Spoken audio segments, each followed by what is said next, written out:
Kia ora, ko Ngārangi ahau, no Waimana ahau.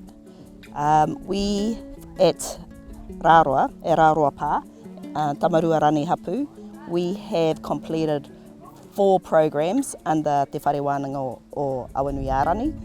We have completed 3 comeds and 1 just recently with our pauhono, ki te marae ātea.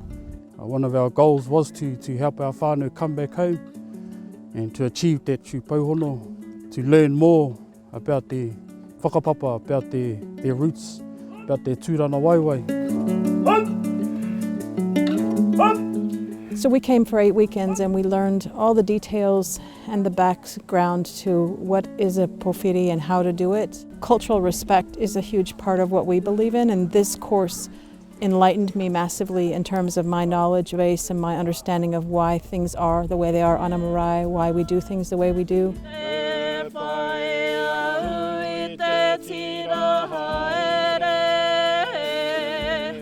Many of us that did the programs were not te reo speakers. We had not been home for many years. We have not been active on our maraes, and we were living in the cities. We have a beautiful marae where we were able to learn in a safe place where we could make mistakes and we weren't laughed at, we weren't frowned upon.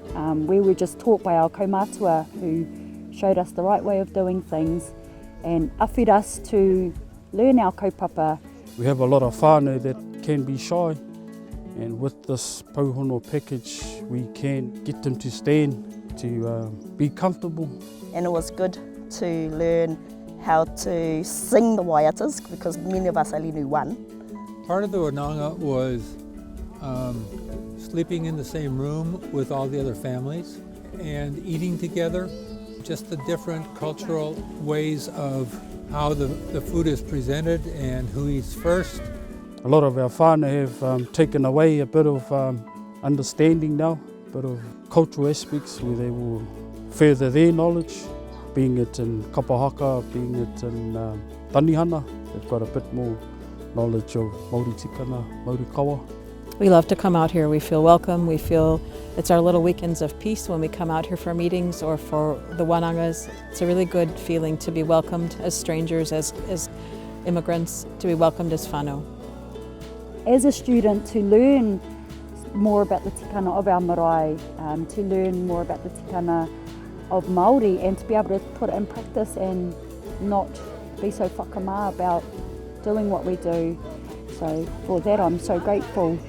So thank you for that. I feel like whānau. We are treated like whānau. We're welcomed whenever we're here. We're treated like whānau. It's the best gift of all.